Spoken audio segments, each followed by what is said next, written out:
En este canal exploramos juntos la complejidad humana, desde los casos policiales más aberrantes, pasando por los enigmas sin resolver, reabriendo casos que pueden ser finalmente resueltos gracias a los avances de la tecnología y que permiten a las víctimas descansar en paz. Los invitamos a seguir conectados y a acompañarnos en este viaje diario a los misterios más escalofriantes. Prepárate para sumergirte en un caso que mantuvo a España en vilo. Un caso que nos muestra el lado oscuro de la obsesión mediática, ¿sí? Y nos obliga a preguntarnos si la justicia es tan ciega como se dice. Un caso que nos recuerda que la verdad puede esconderse entre las sombras, que las primeras impresiones engañan y que a veces el camino hacia la justicia es un laberinto, sí, un laberinto lleno de giros inesperados. Hablamos, por supuesto, del caso Waninkoff. Rocío Waninkoff, una joven de 19 años de Mijas, desapareció la noche del 9 de octubre de 1999. Su desaparición, provocó una búsqueda desesperada. La prensa se volcó con la historia y la incertidumbre se apoderó de todo un pueblo. ¿Te imaginas la angustia que se vivía en Mijas en aquellos días? Es fácil imaginar el miedo y la desesperación, sí, que se apoderaron de la gente. 3 semanas después del suceso, el hallazgo del cuerpo de Rocío, con múltiples puñaladas, intensificó el dolor y la consternación. La investigación, llena de contradicciones desde el principio, apuntó rápidamente hacia Dolores Vázquez, la expareja de la madre de Rocío. ¿Por qué crees que se centraron en ella tan rápidamente? Es una pregunta interesante. Las primeras investigaciones de la Guardia Civil, la Policía Nacional Española, nos muestran un escenario confuso.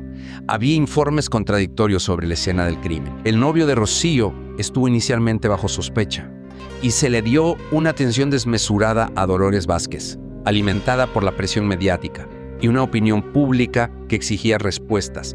¿Cómo crees que influyó la presión mediática en la investigación? La presión mediática en ese caso fue abrumadora. Y lamentablemente parece que influyó en la dirección de la investigación. Dolores, convertida en la principal sospechosa, fue detenida y sometida a interrogatorios extenuantes. A pesar de sus negaciones y de la falta de pruebas contundentes, la opinión pública, influenciada por una narrativa sensacionalista, la condenó antes de tiempo. ¿Te sorprende que se llegara a ese punto sin pruebas sólidas? Me deja perpleja cómo se puede llegar a condenar a alguien sin pruebas sólidas. Y hablando de pruebas, se presentaron unas fibras como la prueba irrefutable que la vinculaba al crimen, ¿verdad? Sí, se habla mucho de esas fibras. Sin embargo, más tarde se revelaron como una evidencia poco fiable. Imagínate la impotencia de Dolores al ser acusada basándose en pruebas tan débiles. El daño ya estaba hecho. La imagen de Dolores, distorsionada por un juicio mediático implacable, quedó grabada en la mente de muchos. Es terrible cómo un juicio mediático puede destruir la reputación de una persona, incluso sin pruebas contundentes. Y por lo que entiendo, el juicio estuvo plagado de irregularidades, ¿no es así? Exacto.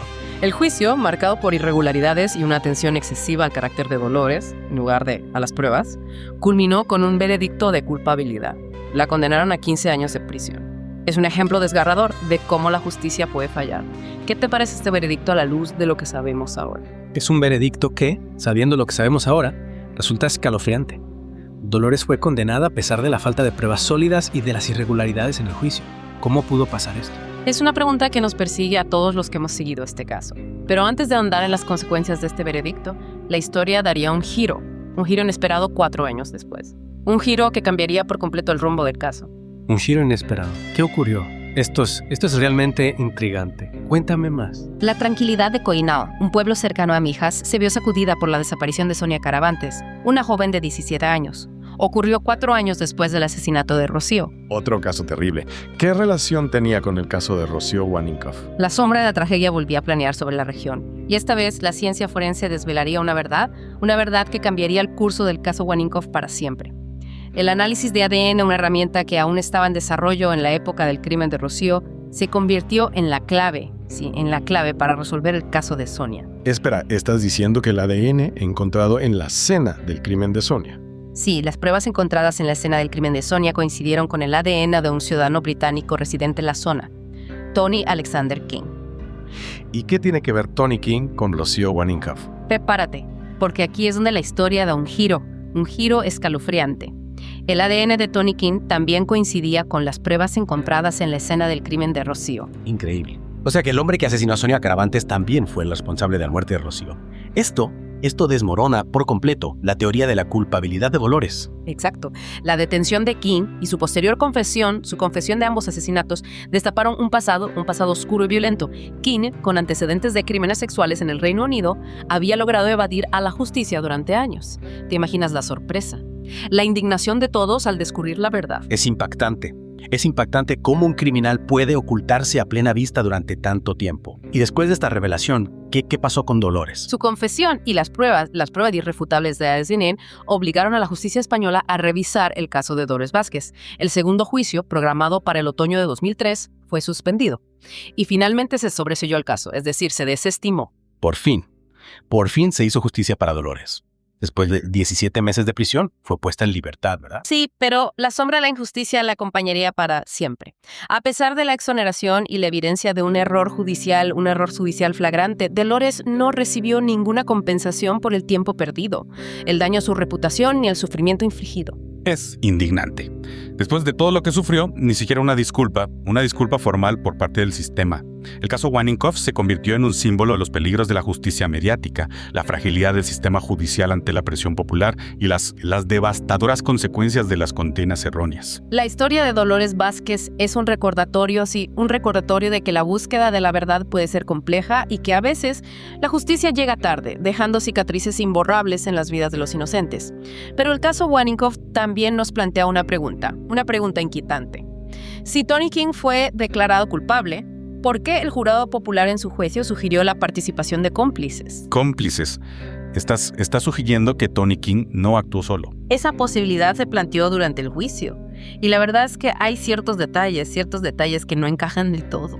Esto nos lleva a la parte más oscura del caso, la posibilidad de que otros, aún sin identificar, hayan participado en el crimen. ¿Qué sabemos sobre estas sospechas de cómplices? Cuéntame más. Es inquietante pensar que podría haber más personas involucradas en estos terribles crímenes. ¿Qué detalles concretos hacen sospechar de la existencia de cómplices? Hay varios aspectos que no terminan de encajar. Por ejemplo, la forma en que se trasladó el cuerpo de Rocío, la elección de las víctimas. Incluso algunos testimonios que apuntan a que King podría haber estado acompañado la noche de los crímenes. ¿Se investigaron estas pistas? ¿Hay algún sospechoso en el punto de mira? La investigación sobre la posible participación de cómplices sigue abierta. El jurado popular, en el juicio a Tony King, insinuó la posibilidad de que hubiera más personas involucradas, pero las pruebas nunca fueron suficientes para confirmar esta teoría. Es decir, que la sombra de la duda sigue planeando sobre el caso. ¿Qué dificultades hay para esclarecer la posible implicación de otras personas? Han pasado muchos años desde los crímenes, y eso dificulta la recopilación de pruebas. Además, la atención mediática se centró en Dolores durante mucho tiempo, lo que podría haber desviado la atención de otras pistas importantes. ¿Crees que algún día se resolverá este misterio y será justicia completa para Rocío y Sonia? Es difícil saberlo con certeza. Lo que sí sabemos es que la justicia, aunque imperfecta, tiene la obligación de agotar todas las vías de investigación, para que la verdad, por más dolorosa que sea, salga a la luz. El caso Waninkoff, más allá del horror del crimen en sí mismo, nos obliga a reflexionar sobre el papel de los medios de comunicación, el poder de la opinión pública y la necesidad de un sistema judicial imparcial y riguroso. Nos recuerda que la búsqueda de la justicia debe estar siempre guiada por la evidencia, la prudencia y el respeto a la presunción de inocencia. Un caso que nos deja con una profunda inquietud, pero también con la esperanza de que la verdad, tarde o temprano, encuentre su camino.